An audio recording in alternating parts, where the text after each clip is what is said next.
Lorsque les femmes font leur déclaration de grossesse, elles envoient donc le papier à la caisse d'affiliation qui nous transmet donc la déclaration de grossesse.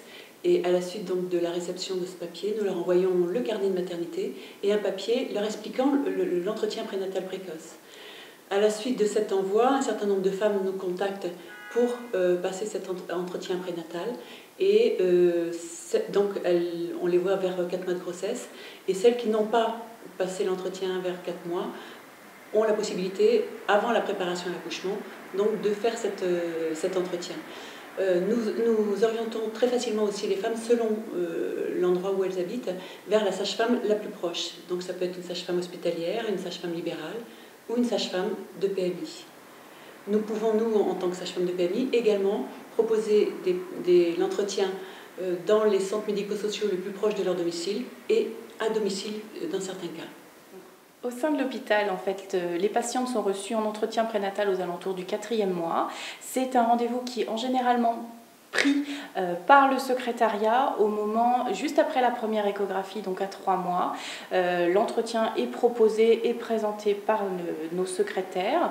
On a peu de retours dans le nombre de consultations pour un entretien prénatal, parce que je pense que effectivement cet entretien n'est pas forcément anticipé ou bien relayé par méconnaissance des médecins généralistes ou spécialistes.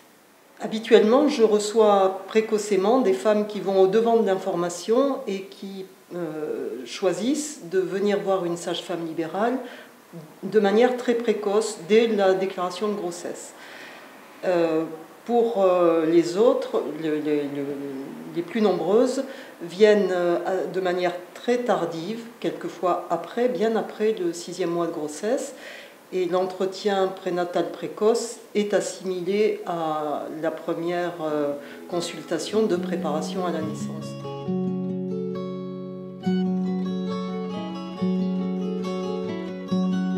L'intérêt de l'entretien prénatal précoce permet de commencer à travailler très tôt sur le projet de naissance, d'en parler et de l'organiser avec les futurs parents.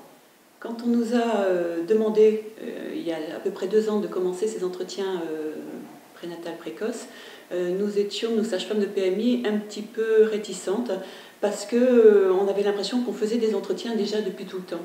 Et on s'est rendu compte que finalement, de voir les femmes beaucoup plus tôt, et de manière beaucoup plus systématique, et toute la population surtout, était très très intéressante pour nous et pour les femmes et les couples que nous voyons. Ça permet donc de faire un dépistage très précoce, une orientation très précoce aussi, et ça donne surtout un espace de parole à tous les couples en début de grossesse, un espace de parole qui n'est pas forcément donné lors des consultations médicales. L'entretien prénatal précoce est un entretien global qui nous permet de dépister les vulnérabilités aussi bien médicales que sociales et psychologiques. Cette démarche en fait nous permet de pouvoir mieux encadrer les femmes, qu'elles soient beaucoup plus sereines dès le début de la grossesse et de cette manière de désencombrer de nos urgences. D'autre part, effectivement, cet entretien a certainement une très grande part effectivement dans la diminution des grosses pathologies de la grossesse.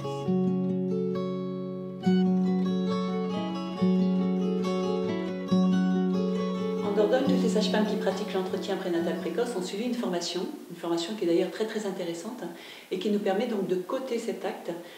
Donc toutes les sages-femmes cotent cet acte, y compris les sages-femmes de PMI. Je m'étonne qu'au niveau national, il n'y ait eu aucune information et campagne d'information du public ou des médecins et personnels soignants. Parce que le rôle des médecins déclarant la grossesse ou suivant les femmes est essentiel dans la mise en place de cet entretien et dans le rôle de prévention.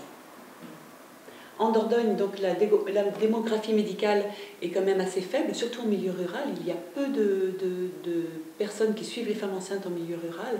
Et donc, on a vraiment besoin de travailler en réseau. Et le territoire, le secteur libéral et l'hôpital sont tout à fait prêts à travailler en réseau et c'est nécessaire pour le suivi des femmes enceintes.